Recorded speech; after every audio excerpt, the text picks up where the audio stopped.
Ce que vous voyez ici, c'est des creux montagneux qui a été créé par Dieu entre-temps, quand nos parents ont quitté depuis le monde de l'âme, là-bas pour venir s'installer ici, qu'ils ont eu à cultiver des champs très proches de cette montagne. Ils ont eu à retrouver ces creux-là qui leur permettent d'avoir de l'eau pour se laver. Ce trou leur permet de moudre les milles et puis préparer ce que servent également à préparer la boule de farine de manioc. Dans ces creux-là? Oui, dans ces creux. Comment ça se fait? Alors donc c'est de cette manière que vous brûlez pour chauffer et puis utiliser? Oui, c'est de cette manière qu'on chauffe pour utiliser, à préparer, chauffer aussi de l'eau pour se laver et aussi conserver la farine quelque part. Quand vous allez moudre déjà, vous allez conserver la farine. Tant que vous n'êtes pas prêt encore à rentrer à la maison, il faut le conserver dans ce trou. Ce grand creux consiste à chaque fois quand les femmes sont manquées de farine, elles creusent de manière que là, et elles viennent verser dans ce bassin. Et quand le manioc pourrit, en ce moment, on perce et on amène là-bas, dans l'autre endroit où on a vu, là-bas pour faire sécher puis réduire en poudre là-bas.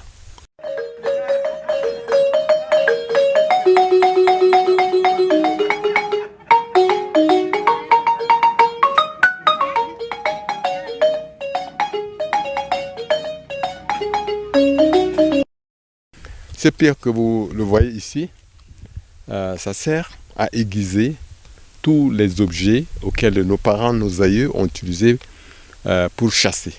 Parce que nos aïeux étaient des chasseurs aussi, tout comme des agriculteurs. Nous sommes ici dans le palais de la vache. C'est un endroit périodique qui sert à la population de Mont de l'Âme, commençant du mois de juin jusqu'en novembre, décembre. Quand les habits sont sales, il faut mettre à côté jusqu'au 6e jour, le jour de week-end. Toutes les femmes, les hommes, les jeunes se déversent là. La source d'eau existe vers la montagne que vous le voyez là-bas. Et c'est de là-bas, quand il pleut, une grande eau jaillit de cette montagne.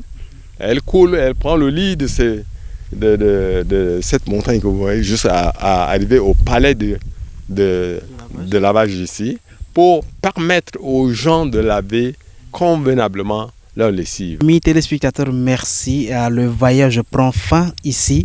Nous disons merci à toute l'équipe qui nous a accompagnés. Nous disons merci à M. Dim Tarom Josué qui nous a permis également de découvrir ces merveilles que cache ce petit village Poubara Lam situé dans le canton Mont de l'Âme. Nous vous donnons rendez-vous très prochainement pour un autre numéro. Nous ferons le tour du Tchad pour que vous puissiez voir les merveilles que cache ces beaux pays situés au centre de l'Afrique avec une immense potentialité.